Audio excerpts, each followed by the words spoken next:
Pedimos que encienda su cámara, por favor, don Rodrigo Gómez de la Torre. Ahí lo puedo apreciar. No sé exactamente si está en Quito. Rodrigo, es un gusto enorme. Le saluda Alberto Quintana. ¿Cómo le va?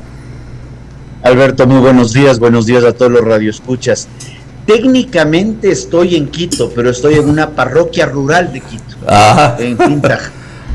Ya, qué bueno, qué bueno. Estábamos saludando a nuestra capital y a todos nuestros hermanos quiteños, ¿no? En esta fecha tan particular. De mi parte, solamente algo puntual, Rodrigo, ¿cómo están los tiempos, no? Usted es el representante de los empleadores ante el Consejo Nacional de Trabajo y Salarios, y claro, como ocurre todos los años por estos tiempos, ¿no?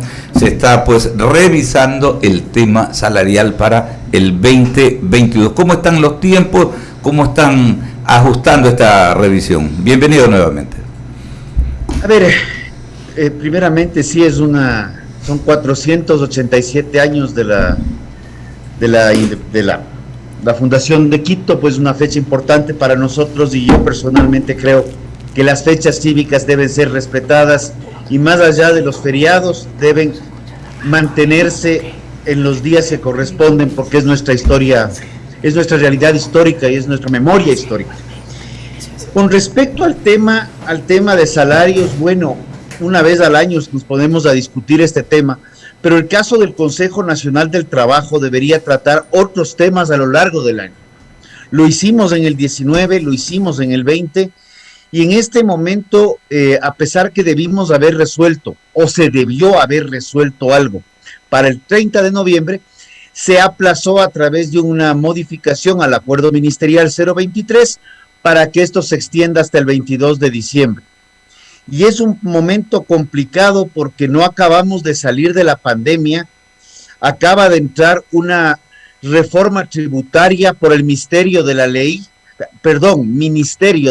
pero casi queda lo mismo, y estamos ahorita a esperas de ver con trabajadores y entre empleadores, ver qué resolución se toma, pensando en las tres caras de la moneda. Y aquí sí pongo una tercera cara, porque están los trabajadores y están los empleadores, pero la gran mayoría de los ecuatorianos, 7 de cada 10, no está pensando en el salario porque no lo tiene, porque no tiene empleo. Y por otro lado hay que reconocer los compromisos de campaña. Creo que hay que reconocer todos los compromisos de campaña, pero la situación económica todavía está muy compleja. Claro, y complejo el panorama, ¿no? Este es un tema en el cual hay que ver eso, ¿no? Las diversas aristas. Me encantó esto del misterio de la ley, ¿ya? Ha amanecido con buen humor hoy nuestro invitado Rodrigo Gómez de la Torre. Ramiro Cepeda con otras inquietudes. Rodrigo, buenos días. Me gusta su fondo tan natural ahí en su entorno de la casa. Quiere decir que es un hombre que vive de una serenidad y aprecia la naturaleza. Don Rodrigo, el escenario siempre es complejo. Poner de acuerdo a partes que en lo que se podría divisar deberían tener o suelen tener posiciones divergentes, no necesariamente son posiciones encontradas.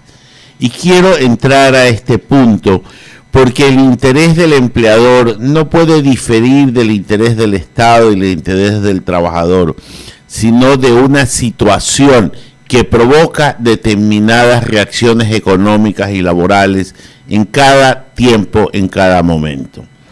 Yo puedo entender que hoy no es el momento de pensar en un salario, sino en una solución. Cuando digo pensar en un salario rígido, que no sea puesto por el Estado, sino puesto por las condiciones. Ha tocado salvar empresas para salvar empleos. No es que el salvar empleos salvan empresas, no es a la inversa. Es al salvar las empresas las que salvan a los trabajos, porque si una empresa no produce, un pueblo deja de consumir, unas maquinarias se paran, no llegan los insumos del exterior, o sea, no se produce el círculo virtuoso de la producción, no hay de dónde sacar el salario.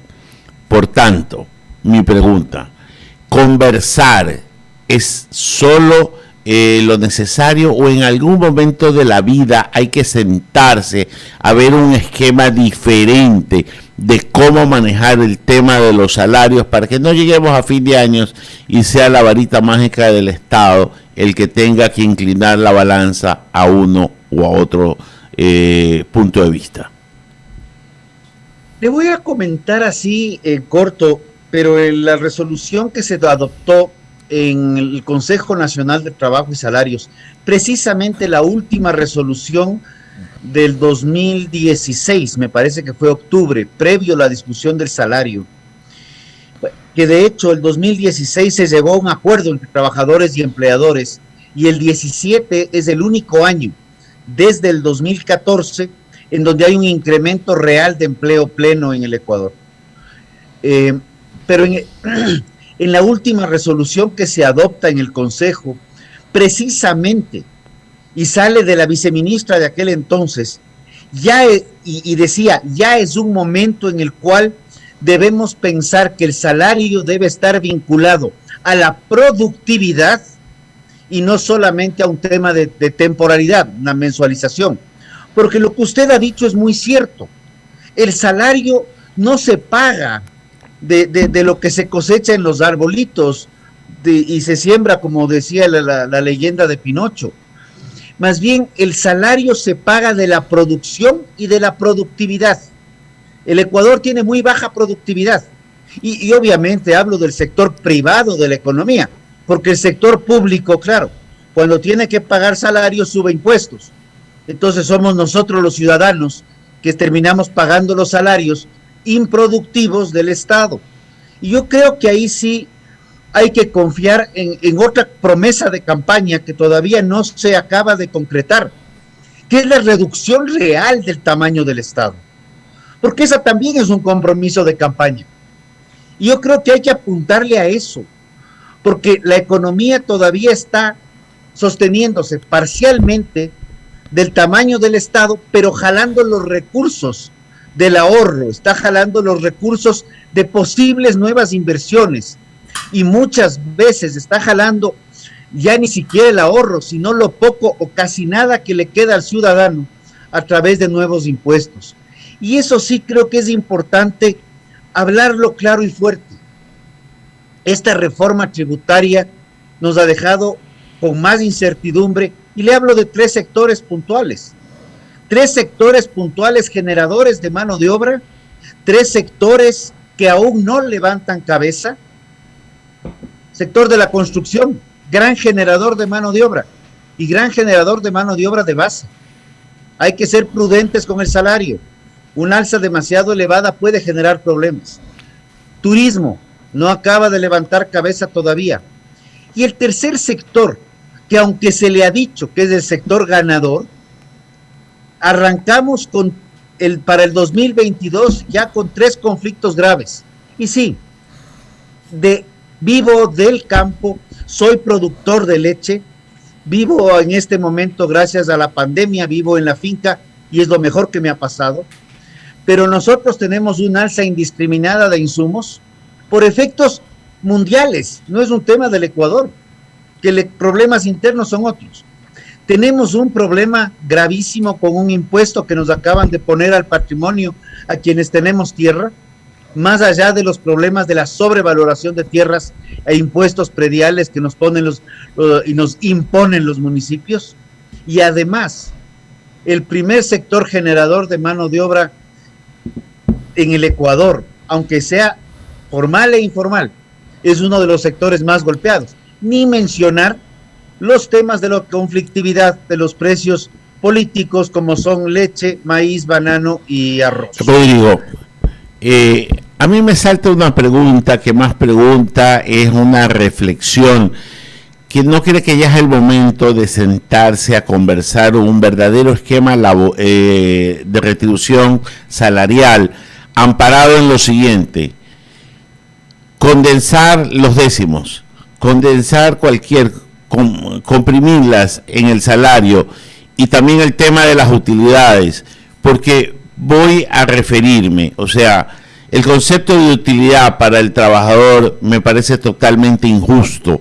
¿Por qué? Primero, porque no asume riesgos de ninguna especie, porque cuando pierde el Estado, pierde el empleador, pierde el inversionista, pierde el que ha puesto la plata, porque el banco le cae encima, el Estado le cobra y el empleado también. Ya, y si no hay plata no cobra nadie. Pero si se hace un esquema real de suspender décimos, de compensarlos, comprimirlos todos del salario, suspender definitivamente el tema de las utilidades, porque también hay empresas que escamotean sus números para no pagar utilidades. Sería ya más transparente y así podríamos llegar a un salario en que el trabajador pueda disfrutarlo mes a mes y no esperando una suerte de que se haga un buen balance o de que venga diciembre para recibir el 13º, solo por darle un ejemplo. A ver, hace algunos años ya se lo hizo. Ya cuando se consolidó, se modificó el salario mínimo vital por la remuneración básica unificada, ya se consolidó en gran medida eso, y posteriormente, y me parece que fue en la reforma del 16, ya se planteó inclusive la posibilidad de la mensualización de 13º y 14º en función de la voluntad del trabajador. No así los fondos de reserva que se mensualizaron por ley, salvo que el trabajador exprese voluntad contraria. Entonces, en el caso de los fondos, para ser más claro, se pagan mensualmente, salvo que el trabajador pida expresamente que se los capitalice. En el caso del 13º, 14º, el trabajador debe solicitar que se los mensualice, exactamente al revés. Pero coincidimos plenamente. Pero yo le plantearía una reforma en el Código del Trabajo. ¿Cuál?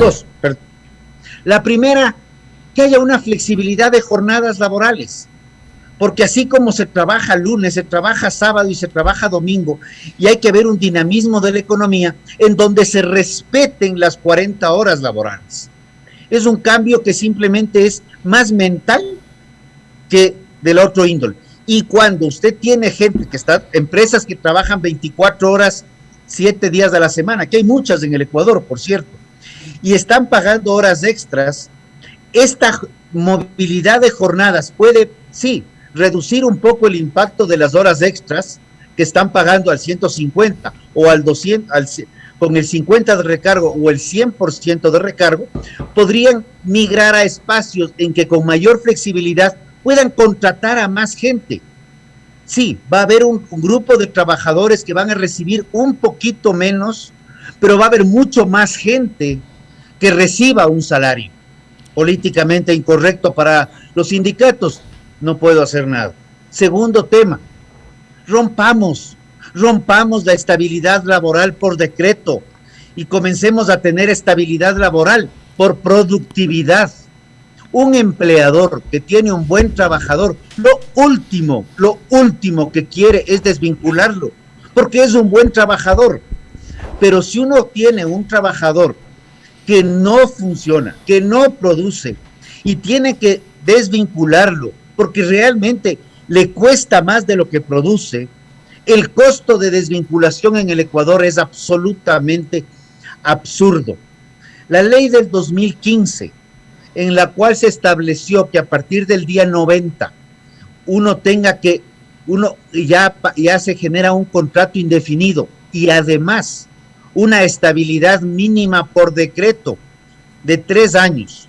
Eso significa que si al 5º mes el emprendimiento quiebra, ese emprendedor, además de haber quebrado, arriesgado su patrimonio, haberse endeudado, tiene que pagar despidos intempestivos e indemnizaciones como si los trabajadores hubieran estado contratados por 3 años.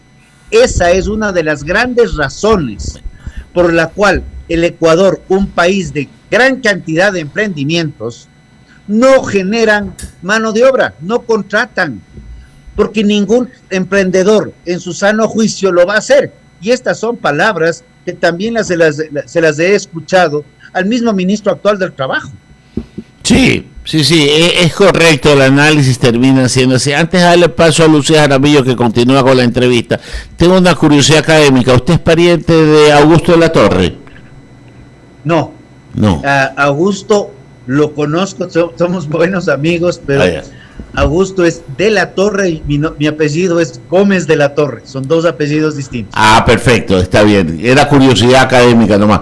Continúa mi compañera Lucía Jaramillo. Gracias, Ramiro, así es, son las 8 de la mañana con 17 minutos, estamos dialogando con Rodrigo Gómez de la Torre, el representante de los empleadores ante el Consejo Nacional de Trabajadores y Salarios. ¿Cuál fue, Rodrigo, el resultado que arrojó la aplicación de la fórmula? Porque si conocemos el panorama o lo que está viviendo actualmente nuestro país con referente al empleo, el principal problema de nuestro país es la generación del empleo pleno, ya que alrededor de 5 millones de trabajadores están en la informalidad. Lo escuchamos. A ver, son casi 6 millones de trabajadores que están en este estado de incertidumbre, en que trabajan por el día y obviamente sin ningún tipo de derechos. Nosotros este año, precisamente, y esto es por un tema que se ha mencionado mucho, el sector empleador no ha presentado ninguna propuesta de alza salarial o de variación salarial. Reconocemos la situación país, pero no presentamos propuesta. Lo que hemos hecho es poner sobre la mesa la aplicación de una fórmula donde consideran elasticidad de la informalidad, elasticidad de la productividad, un sinnúmero de parámetros, fórmula planteada desde fuentes del Banco Mundial y con variables que se determinan de acuerdo a los entes oficiales, Banco Central del Ecuador, Ministerio de Economía y Finanzas, INEC, y unas variables que determina el Ministerio del Trabajo. Estas variables del Ministerio del Trabajo no las tenemos. Sin embargo, la Organización Internacional del Trabajo sacó estas variables y las puso en un estudio. Esta fórmula que está en el acuerdo ministerial 185 del año 2020 determina que la variación del salario para el año 2022 debería ser de alrededor de $3, pero es el resultado de una fórmula. De igual manera, con los mismos datos oficiales, la variación del salario estipulada en el acuerdo, en el artículo 118 del Código del Trabajo, artículo vigente, dice que debería ser la inflación proyectada, inflación que está en 1.28, que determinaría alrededor de $5. Es delicado poner estas cifras sobre la mesa, pero no podemos tampoco desconocer que estas cifras, que son producto de la legislación ecuatoriana, deben estar sobre la mesa. La mejor opción siempre será llegar a un acuerdo. Un acuerdo, el mejor de los acuerdos, me decía alguien, es donde nadie sale contento, donde trabajadores, empleadores tuvieron que ceder los dos lados y donde el gobierno también tiene que ceder. Entonces, ¿cuál es ese número? No lo tenemos en este instante, pero sí creemos que por la tranquilidad país hay que propender a buscar un acuerdo. Y si no se llega a un acuerdo, como menciono, el artículo 118 es explícito en decir, se deberá, de no llegarse a un acuerdo en el Consejo Nacional del Trabajo, se deberá aplicar la inflación proyectada para el año que viene. Ahora, Rodrigo, si nos enfocamos en la propuesta de campaña que hizo el presidente Lasso, en la de que se incrementaría el salario básico a $500 en 4 años, ¿esto es viable o no, según su punto de vista? Yo creo que esa propuesta de campaña primero tenía que ver dentro de un marco de muchas propuestas de campaña. Como le digo, una de las propuestas de campaña también era la reducción del tamaño del Estado en los 4 años.